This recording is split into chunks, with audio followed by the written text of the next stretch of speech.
Good afternoon and welcome to the Expansion of Consciousness. I'm your host, Jason Medlock.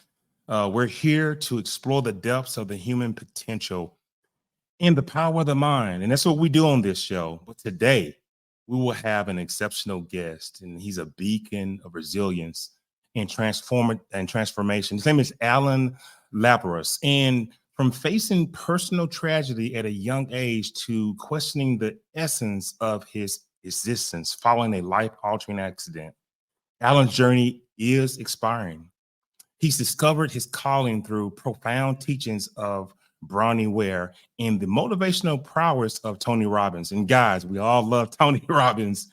These pivotal moments catalyzed his commitment to self-improvement, leading him to become a luminary in coaching individuals across life, love, health, and wealth. Alan's heart-driven yet no-nonsense approach has empowered many to reach the next level of their potential, making him a sought-after speaker and coach.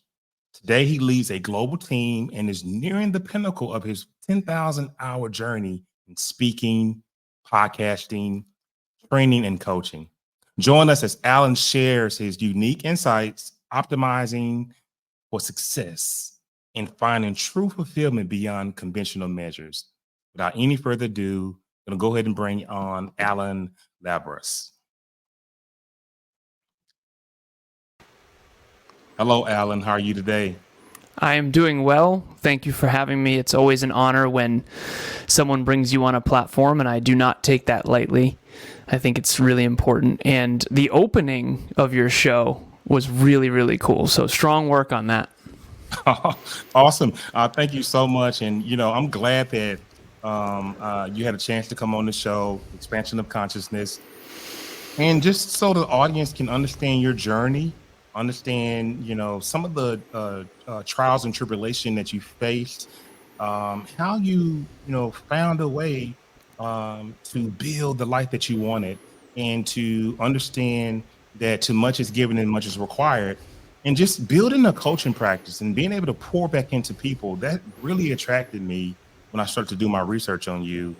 And I'm happy that you're here. But can you walk us through a lot of that? I know you had a near-death experience, which is always, a traumatic thing to go through.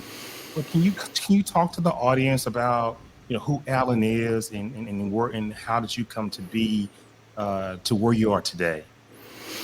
So yeah, the first thing that I want to articulate is that I remember when I first started getting into podcasts 9 years ago, after a tough car accident that I had, which I'll get into, I would hear these people tell their stories, and they were so articulate, and it felt like they knew the narrative of their own life so well. And I didn't understand how they understood that.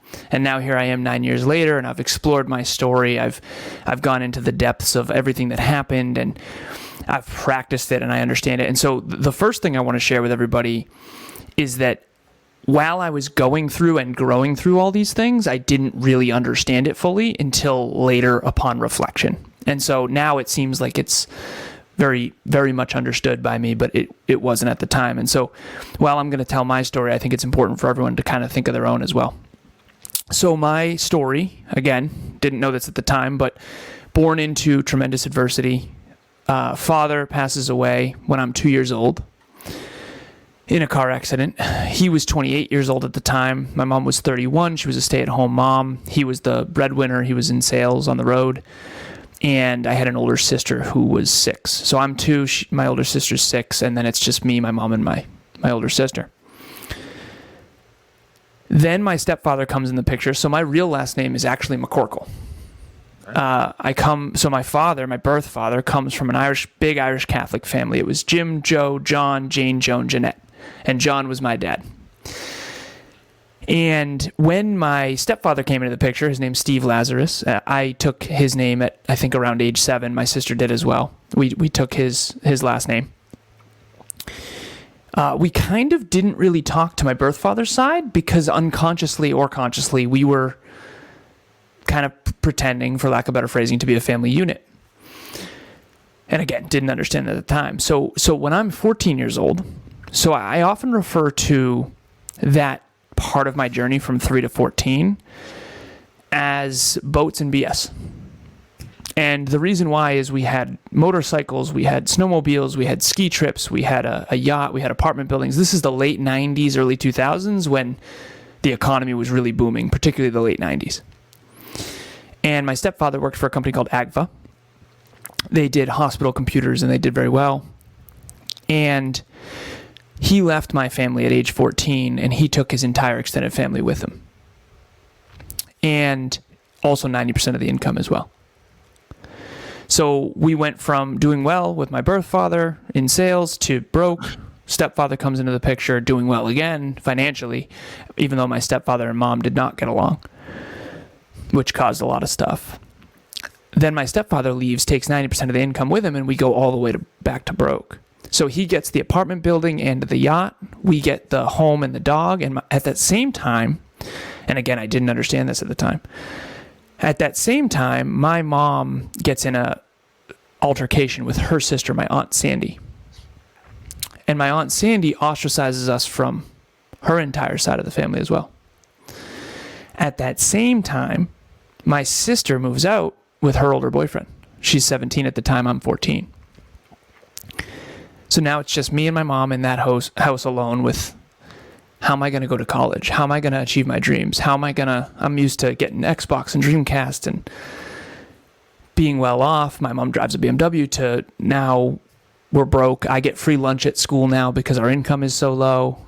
I'm shopping at Salvation Army for clothing now, thrift stores. And the college that I wanted to go to is called Worcester Polytechnic Institute. It's kind of like a mini MIT. And it's one of the most expensive technical colleges in the world. And at the time, it was $50,000 a year. And that was my dream.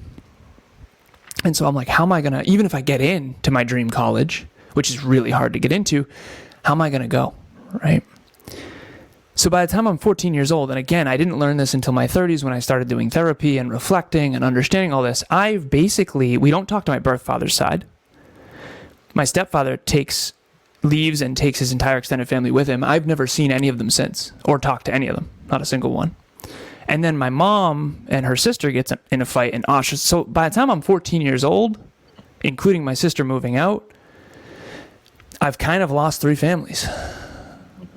And I didn't understand at the time. Now, fortunately, my trauma response to all of that was dream bigger, aim higher, work harder, get smarter. So I decided to get what's called the President's Award. The President's Award is for people, at least back then, I don't know if they're still doing it. They give the President's Award, I have it behind me, it's signed by George W. Bush, for someone who gets a 95 or above out of 100 GPA for all report cards for all of high school. And so I get that, and I get into my dream college. And fortunately, I got enough. I was the obnoxious kid at the award ceremony that, just got all the math and science awards, and you might as well not even sit down type of thing. And so fortunately, I did it. I got into my dream school. I got tons of scholarships, academic scholarships, and I got a bunch of financial aid. Fortunately, we had equal opportunity in the U.S. at the time, particularly in Massachusetts. And so I got into my dream college. Now, there was 2 dreams that I had when I was a kid. I had a lot of different ones, pro gaming and snowboarding, all this, basketball. But like my big ones, the real ones, the practical ones, for lack of better phrasing, in hindsight, were lawyer, politician, president, or engineer, MBA, master's in business, CEO of a tech company like my hero at the time, Steve Jobs. So obviously I chose the engineer MBA road. So I go to WPI, get my computer engineering degree, which was just absolutely brutal, but did it. Graduated with distinction, which was cool. And then I got my master's in business. And then I was off to the races, at least I thought. Then I go into corporate. I go from 65 to 85, 85 to 105, 105 to 125, 125 to nearly 200.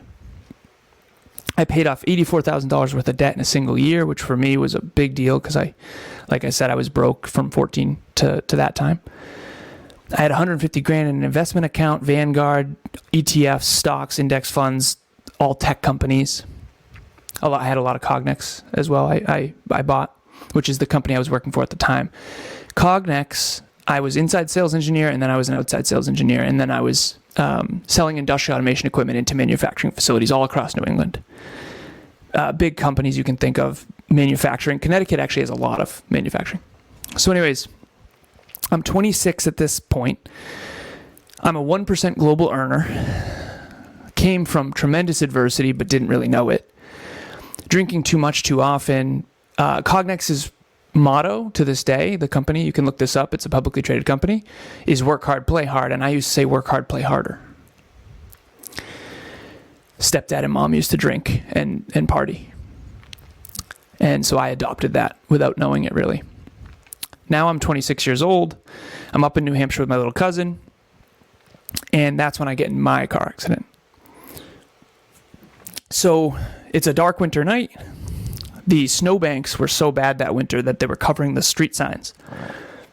I was supposed to yield at a three-way intersection, and I didn't yield.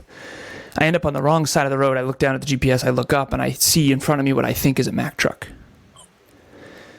And it's right in front of me. So my computer engineering brain goes, done. No chance. No chance that I live through this. And so for me, that was my quarter life crisis. Now, fortunately, I was driving a 2004 Volkswagen Passat. I bought this car in cash, $5,000 cash, trying to pay off all my debt and just save, invest, future. And this, I used to call this car the Tank. It's a German engineered steel trap of a car, and I called it the Tank, and this car saved my life for sure. It was not a Mack truck. It was a lift-kitted pickup truck. A lot of those up in New Hampshire. And both airbags did deploy. My cousin hurt his knee on the airbag. I hurt my face on the airbag. So physically we were okay, though. But mentally, emotionally, and spiritually, that was just, I was so messed up. My little cousin was tweeting about it, still sort of teenage invincibility. I'm 26, questioning my entire existence. This was my existential quarter-life crisis of, I haven't healed my trauma.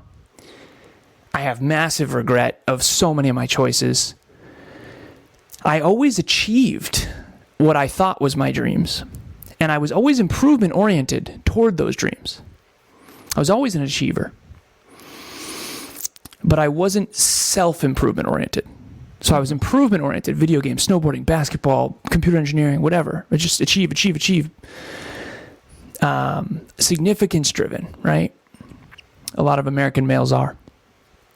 But I never focused it inward on self-improvement. And so after that, I flipped the script, and I flipped it big time. As a matter of fact, I often joke now, I say I've been successful without fulfillment, and that's the worst.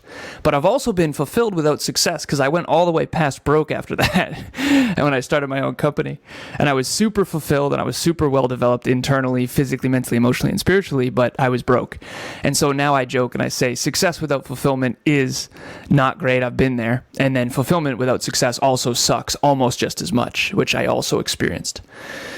And fortunately now, 9 years later, I got the second chance my dad never had. And 9 years later, I have my own company that is built on holistic self-improvement. I don't want to be healthy and wealthy, but not in love. I don't want to be healthy and in love, but broke. I don't want to be wealthy and take better care of my Porsche than I do my own family, like some of my past mentors that are multimillionaires. And holistic is hard. If you're 1 in 1,000 health, 1 in 1,000 wealth, 1 in 1,000 love, you're 1 in a billion. And there's only 8 billion people in the world. And so it's ridiculously difficult to be holistic. That's why you see these business leaders that are not in shape. They don't take care of their families as well as they could have or should have. And a lot of us are off the rails in many areas, and we're not holistic. And so for me, I had my wake-up call, and the easiest, simplest, shortest form of it is I was successful and achievement-oriented at the expense of my inner work and my fulfillment. I was professionally developed, but not personally developed. And then I flipped the script, and now I try hard to work on inner work and fulfillment and personal development, and I hope success will be a byproduct of that. And fortunately, it has been over the long term, although in the beginning it was, as many entrepreneurs know, nothing short of absolutely brutal. And, you're coaching people now based on this background, just giving your transformational progress that you've had, this whole journey. And Alan, like you said, you faced a lot of personal trauma, but now you're guiding people towards self-improvement. How do you balance the personal narrative of your past with your professional identity without letting one overshadow the other? I appreciate the question too. I think that I always say we're all righty or lefty, and very few of us are actually ambidextrous, and I wasn't, so I'm guilty of this. I see these really professionally developed, and that was me, straight A's in high school, high distinction in one of the best technical colleges in the world, the resume, cover letter, LinkedIn, career, but inside I wasn't healing my trauma. I wasn't super spiritually connected. I wasn't emotionally mature. I didn't know it. Most American men are emotionally immature and don't know it. Myself included, by the way. But I was righty. I wasn't lefty. I was a thinker and an academic, and I was very, very IQ, but not a lot of EQ. And then you've got these other people that are these wildly heart-driven, wonderful, service-oriented, holistically well-developed people, and then they don't succeed in the economy. Not always, but a lot of times they don't. I mean, I have a bunch of computer engineering friends that are, at this point, probably multimillionaires, if not beyond that. But they're not well-developed inside. And that's just me calling a spade a spade. It's the truth. I mean, one person I'm thinking of makes probably $500,000 a year, and he's an emotional child inside. And a lot of us see you laugh because you know those types of people. And so for me, I say the 21st century, you have to be ambidextrous. You can't be professionally developed and not emotionally and spiritually developed. And you also can't be the other way without any resume, cover letter, LinkedIn, career stuff, because in a technology-driven world, you have to learn both. And I see these professionally developed, successful people, but their marriages suffer, and they're not really holistic, and their health suffers. And then you see these other people that are connected and fulfilled, and their family life is great, and they're really good at relationships and interpersonal relationships, but they really aren't that successful in the economy, and they suffer financially big time. And it's because it's two different modalities of thinking. And so to answer your question, I think a lot of us have a work identity, and then we have like a personal life identity. And I think that has to go. I think we have to try to figure out how to, and this is what I've been working on for the last 9 years, is how do I find my true self and lead from that place, accept that for who it is, and then grow from that place, versus I used to have this like, well, if I achieve this and become this, then I'll be fulfilled. Instead, I now realize what I'm helping my clients with really is, I use this, I don't actually know the name of it. I think it's Dragonite is the name of it. But I use this. I'd rather you look at who you are, really. Good, bad, ugly, like whatever it is. Like if you're really brilliant and you know it, you're actually scared of it. So you have to like be okay with being a genius or being brilliant or whatever that is. If you're really not that intelligent, you also have to learn how to accept that. And then you can grow your intelligence. But someone who's pretending they're intelligent when they're not, or pretending they're dumb when they're not, isn't going to go and work on the thing they need. And so if you can accept who you are for who you really are, which, by the way, is I wasn't able to do until after that car accident. That car accident was my phoenix burned down. It was my identity burned down. It was my ego burned down. It was, listen, let's call a spade and let's look at what's true. You have a lot of trauma that you haven't dealt with. You make terrible choices when it comes to alcohol and drugs, and you're numbing and you don't know why. You are brilliant, but you hide it from everybody because you're scared of it. Everything comes easy to you, but you never work that hard at anything because you don't feel like you have to. You're a big fish in every small pond. And your dreams are ego-driven, significance-driven wealth goals that really don't have deep meaning. And you have to look at those uncomfortable realities, and then the phoenix can rise from those ashes anew. And I think that's what expanding your consciousness is. I think that's what personal growth really is. I think that's what evolution, I think, is. And so to answer your original question, I think we all have a true self, and I think that we have these deep wounds that hold us back from uncovering that. So instead of trying to go become something you're not, what you can do instead is be the light you already are and then amplify that. Wow. I mean, really profound insight, Alan. I mean, it's remarkable how you channel your experiences to fuel your mission. But it just appears that you maintain a real clear distinction to remain practical and relatable to people. And I think that's an outstanding trait. And you mentioned a few things there that I'm not going to let you get away with. I want to go back, and we talked about this emotional maturity level of men and how most men aren't emotionally mature. Let's talk about that a little bit. What can men do? Well, first off, why do you think that? And then the other part of that question would be, what can men do to become more emotionally mature? Such a great question. Again, I'm so grateful to be here. Thank you for that. This is my beautiful girlfriend. Her name's Emilia. She said that it's going to be my job, or a part of my calling, for lack of better phrasing, to help men grow up internally. And I never, so I had a stepdad, and he was the hunter, fisher, gatherer. Like, him and I didn't get along well. And he was the man's man, never cry ever, rub some dirt in it. He thought, he was very, very stoic, but don't feel any emotions, never let anyone see emotions. And I think that's very standard. You can call it toxic masculinity, you can call it rub some dirt in it, you can call it stoicism, whatever it is. But to answer the question, what I've come to understand, and forgive me, I'm a computer engineer, so I'm very formulaic in my thinking. I came up with something called the transformation triad. So the first question you asked was, why are we emotionally immature? As I'll just speak for myself. As a young American male, I was emotionally immature, for sure, in hindsight. And I don't think I was necessarily any more or less than most typical American males, but let's just start there. And one of the theories that I have, I think, is really powerful. So I have this journal. It's called the Dreamliner. We have it at NLU, my company. And the point that I'm making with that is women in our culture are typically encouraged to have a diary, and from a young age. And everyone knows women tend to mature faster than men. It's true. And one of the reasons why is because I think they self-reflect. They're encouraged to self-reflect. They're encouraged to listen to their emotions. They're encouraged to trust their intuition. They're more holistic by nature. And I coach a lot of women and men, but primarily women. And I think holistically they are more well-developed. That's my truth.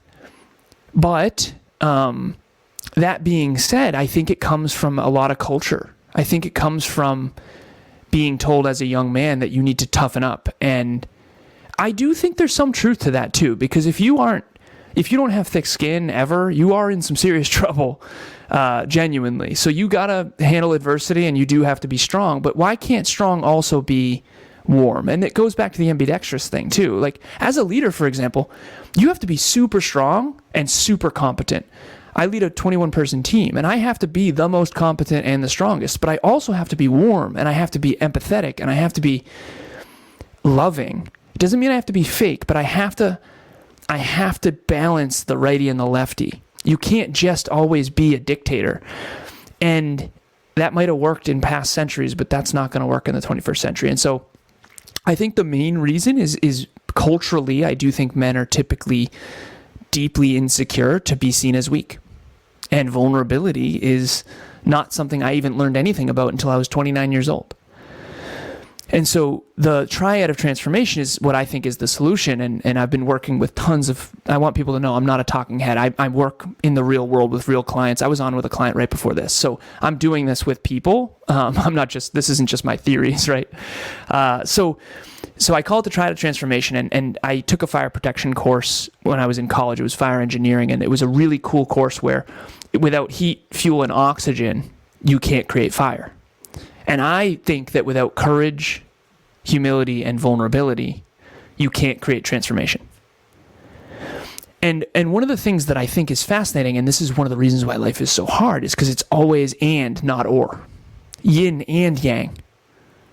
It's mental toughness and spirituality. It's not an or. You can't have just one. I was just one. I was so professionally developed. I was so intellectually intelligent. I was so decision-making, mathematics, science, right? I call it STEMBIF, science, technology, engineering, mathematics, business, and finance. 10 out of 10. That's the way I think, and everyone else is wrong. That's anyone who thinks that they're right is actually wrong because there's a spectrum. And you can't be on just one extreme of the spectrum and never develop the other side. And so to the courage, humility, vulnerability thing, these are things that you can develop, but I don't think men, statistically speaking, are encouraged to develop them, particularly the vulnerability one. And so for me, I didn't learn about vulnerability till I was 29 years old. I didn't even know what the word meant. I didn't even know what it meant. What it means is being willing to put yourself out there, being willing to be seen, being willing to be seen as weak. Be willing to be seen as hurt or injured. Be willing to be seen as imperfect. Be willing to be seen as struggling when you're struggling, but also be willing to be seen as, I don't struggle a lot with self-doubt. Everyone listening right now can intuitively sense that. But I used to pretend like I did. And that was inauthentic. Wow. So it's also being willing to be seen for your greatness too. That's also super vulnerable because trust me, when you lean into courage and you lean into who you really are, if you are truly a mirror, you will get lashed out at. And so the last thing I'll share here that I think is of super value is I used to think competence was everything. I think courage is way more important. And I didn't know that until I was in my 30s. So there's two types of courage though. This is why life's so difficult. There's always two types. The first one I call competence courage. Competence courage is have the courage to apply to the job. Have the courage to show up for the interview. Have the courage to show up for the podcast. Have the courage to apply to that school. That's competence courage. Give the speech. But there's another one that I didn't have. So I had that one. I always thought I was courageous. No. I was so cowardly. I just didn't know it. The other one's social courage. The other one is calling a spade a spade. The other one is standing up to bullies when you're being bullied. The other one is telling your intimate partner how you really feel. Telling your friend how you really feel, what you really think. You want to know what else is courageous as a social courage? When someone is saying some nonsense that they know nothing about and having a really strong opinion when they've never researched or studied anything, actually saying, honestly, you're inaccurate about that. And here's why. Boom, boom, boom. And let's actually have a debate about it. And so anyone out there who grew up with an overly dominant parent, particularly if they had an alcohol addiction, you most likely are doing a trauma response called fawning, which is just appeasing. You most likely struggle with social courage because you basically had to tiptoe around the delicate sensibility of a deeply insecure, overly dominant, most likely man, but could be woman. And now you're still doing that even though you're a grown man or a grown woman. And so you can't. One of the reasons we all struggle is we don't have the right root diagnosis. Some of you are super courageous in competence, but you don't stand up to your husband or your wife. Right. Some of you have tons of social courage. Everyone likes you. You're super relatable. You've always been the life of the party, but you don't apply to the job. You don't have a great resume. You don't challenge yourself intellectually or physically enough. You're afraid you can't do the marathon, so you never do it, right? And now you don't believe in yourself because that's a self-fulfilling prophecy. And then all the people that do believe in themselves are pretending they don't around you because you're insecure. And the whole cycle perpetuates. So that's my long-winded answer to your questions. I got a lot more questions to ask you, Alan. So let's move on to. Okay. But I do want to say that you're spot on with men. I was listening very carefully, and you are spot on, my friend. And I love how you articulated that portion of it. But Alan, your work emphasizes a heart-driven but no BS approach. And, I could tell that by reading about you and now talking to you. Would you elaborate on how your philosophy has shaped the strategies you employ in coaching others, especially when confronting deeply ingrained beliefs or possibly people who are resistant to change? Yeah. So great question. The heart-driven but no BS approach is it stems from, there's this sort of image in my head of the brain. I was always an intellectual. That's probably obvious to everybody, but I drop the rope down to the heart and make sure the brain and the heart. Because here's the thing. You got to make choices with your brain. You know, people say follow your heart, and I always say don't forget to listen to your brain. But if you're only using your brain in mathematics and logic, you also forget, like, why? What is the point? Why are you doing? Like, what is it? The next $10,000? Is it the next 100,000? Like, so the heart-driven part is first. Heart-driven is when a movie really gets you. There's certain movies that get me. They just, like The Last Samurai, Titanic. That's a really popular one, so I usually use that. They just get you. They touch your heart. If you can stem from the spiritual and the emotional, and then allow your brain to work toward the physical. So to me, it's spiritual, emotional, mental, and then physical. And the heart-driven but no BS is this. On one end, you have to make sure that you're leading with your heart on your sleeve. You have to be willing to have courage, and you have to be willing to get hurt, basically. You have to be willing to get hurt. That's the heart-driven. And then the second one is no BS. So I grew up in an environment, quite frankly, that bothers me. And I used to be too bashful and not courageous enough to call it out. But I looked around as a kid, and I remember being like, why does everyone seem so miserable? Everyone's in marriages they hate. No one likes their career. Marriage scared me so much because it's like, this looks awful. This looks so bad, right? There's got to be a better way. And I figured out why most of those people are not achieving their dreams or living fulfilling lives. And trust me, I was well on my way to that too.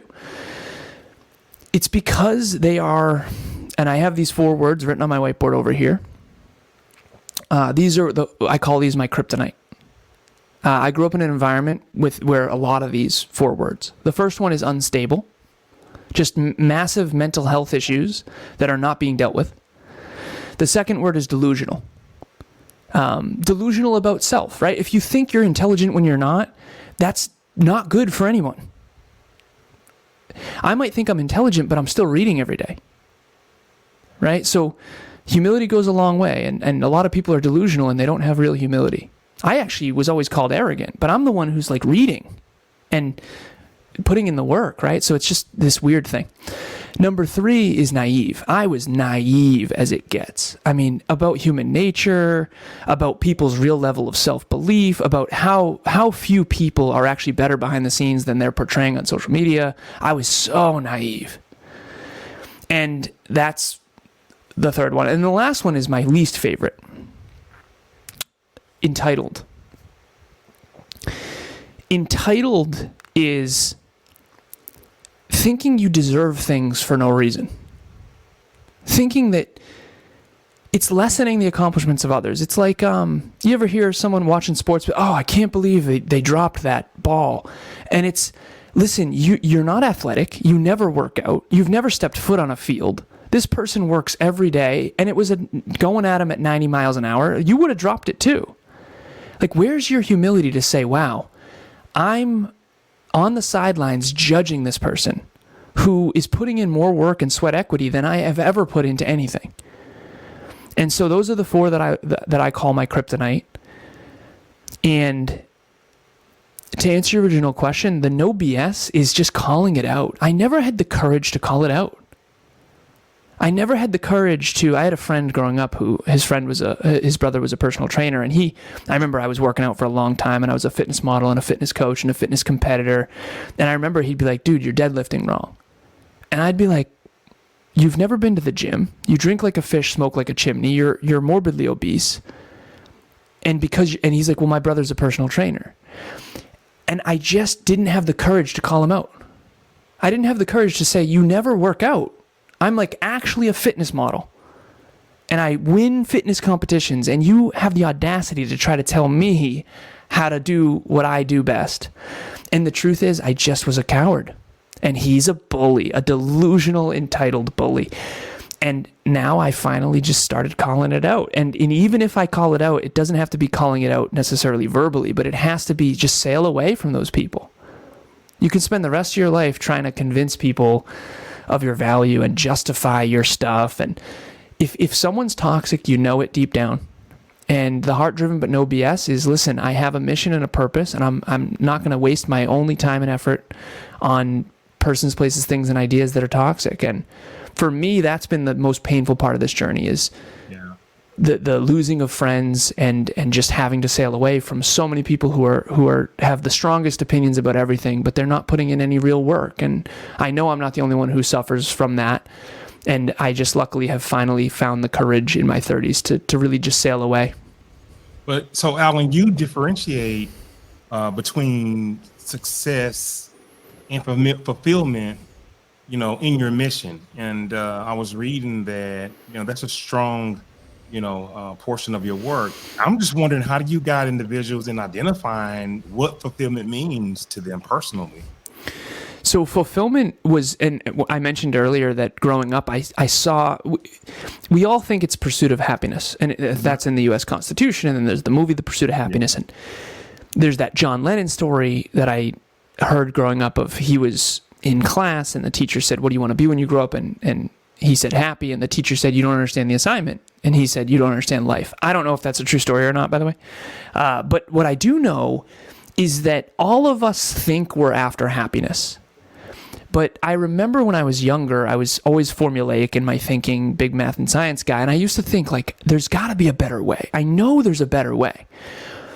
And so I finally figured out, I got in this conversation with my mom, and she said, why does intelligence matter so much to you? And it was kind of an attacky question, and I thought it was a really ignorant question at the time. And this was my young, early 20s computer engineer ego version of my answer. I said, because I'm trying to figure out the formula to not end up old and miserable like everybody else. That was my genuine truth. That was my hardcore version of what I really thought in my own brain. I can't end up like this. You guys look miserable to me, and I know there's a better way. And so fortunately, here I am at 35 years old. I often joke and say I'm hoping to hit puberty at 36. But here I am at 35 years old, and I figured out the formula in my 30s, which is really cool. So the formula is very simple. We teach it at Next Level University. And so it's 3 parts. So what people call happiness is actually broken up into 3 main parts. Right. The first one is joy. Joy is being in the moment and enjoying what you're doing. So right now I'm in joy. If you love basketball and you're playing basketball, you're in joy. And the key distinction there is, let's say you're sweating, let's say it's the end of the game, 4th quarter, let's say you feel terrible, but you're still in joy of playing basketball because you love it and it's meaningful. So that's joy. But you're not in pleasure. So the second part of the formula is pleasure. You can have joy but not pleasure. Pleasure is the trap. We all love ice cream. We all love donuts. Don't get it twisted. We all love pizza. We do. Yeah. That's okay. I'm not making that wrong. It's trying to pretend you don't. I love kale. No, you don't. You're lying, and so am I. All right. The point is that pleasure is the trap. Whether it's drugs, alcohol, you name whatever vice you want, we all have our flavor. Pleasure is a short-term fix that never solves a long-term problem. And when pleasure is the paradigm, when pleasure is the goal, you're in so much trouble, just like I was. So there's joy, being in the present moment, enjoying what you're doing, like me right now. Then there's pleasure. I'm not in that much pleasure right now. This is actually really challenging. I'm not in pleasure right now. I was eating cereal, watching a productivity training earlier today, and I was in pleasure. I had honey all over my cereal. It was great. That's pleasure. And then the third one, and most importantly, is fulfillment. Fulfillment is what you optimize for, I think. I call it optimizing for fulfillment. If you optimize for fulfillment, I think success can be a byproduct. Fulfillment comes from 3 things, I think. Number 1 is growth, improvement, expanding your consciousness. This podcast is not that enjoyable, and it's not pleasurable at all. It might be enjoyable because of you, but probably not because of me. But it will be fulfilling. And the reason it'll be fulfilling is if you stayed open-minded and didn't hate me, which is very possible, then you will be more fulfilled because you're going to grow. And then why do we grow? To contribute. That's a Tony thing. And then growth and contribution. And the third one, and I think this is the one most people are missing, and I certainly was for a very long time, is meaning. I could easily go work for, I had an interview at SpaceX. I ended up canceling it and going home, family stuff. And I don't want to say easily I could just go work at SpaceX. The point is work that I'm doing in the world, I just want to be very transparent, is much harder than the other road I was on in corporate. It's way more difficult to make money. Personal growth is not as sexy as, I don't know, Oura rings or iPhones.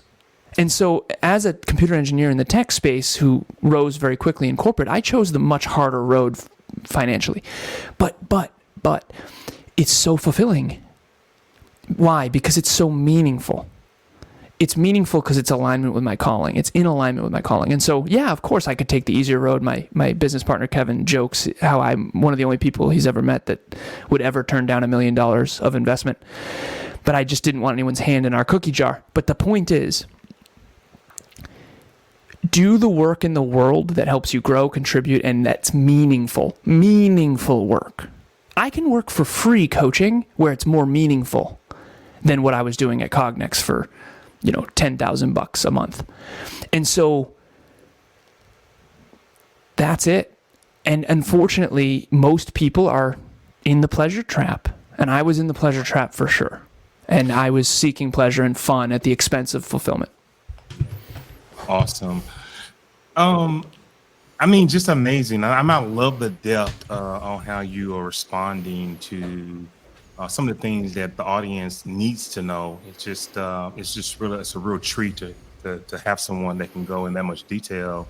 But Alan, considering your goal to help others achieve peak performance, what are some of the common misperceptions about peak performance that you've often encountered, and how do you address them? The first thing is just defining what peak performance actually means. And there's a book called Algorithms to Live By, which is sort of a computer scientist's approach to decision making. It's a really good book. I wish I could remember the author off the top of my head, but they talk in there about something called an optimal stopping problem. And for the non-science computer nerds of the world, this book is the most boring book ever of all time. But remember, the unsexy stuff is always the most valuable. An optimal stopping problem is Goldilocks. Picture an upside-down horseshoe on a graph, X and Y. The max, remember the max and the min and the median and all that stuff? The max is the peak. That's what peak performance really means. You put the nachos in for 3 minutes, they burn and they're gross. You put them in for only a minute, the cheese isn't melted and they're still gross. 2 minutes is the sweet spot.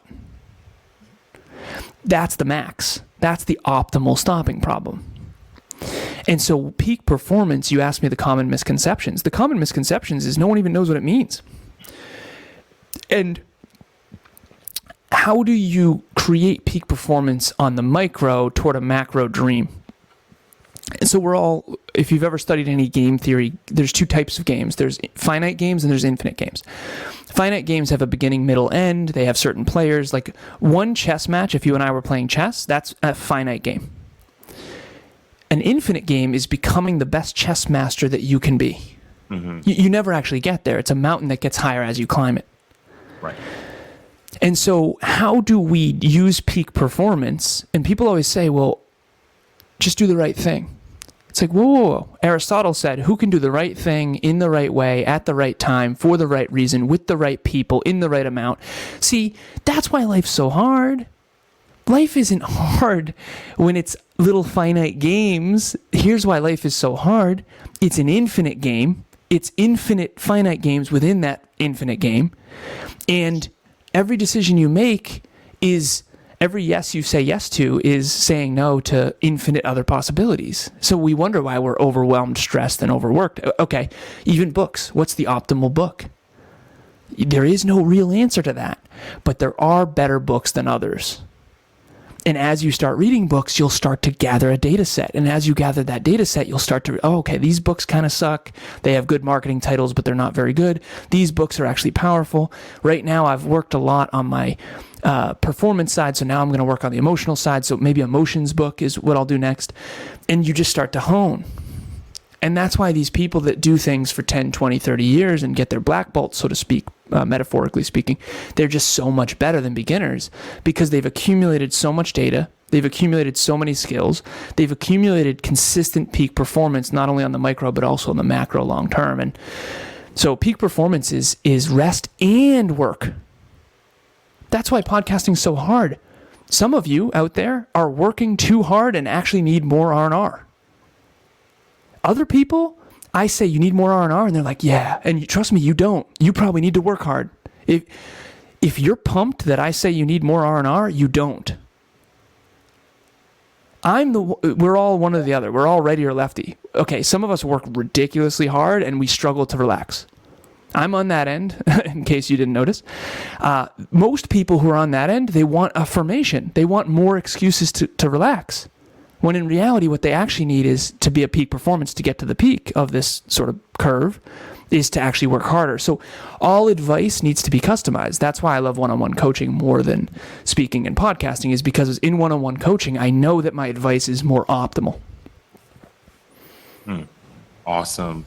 Very insightful and very just illuminating conversation and full of nuggets, full of information. And I'm glad the audience had a chance to hear all your strategies and what you have to offer to people who need help, people who are in need of coaching, people who are trying to figure out how to move forward in their lives. Alan, can you go ahead and talk about your company, things that you're offering? Give us a good understanding of your operation and how it can help the listeners who are with us today.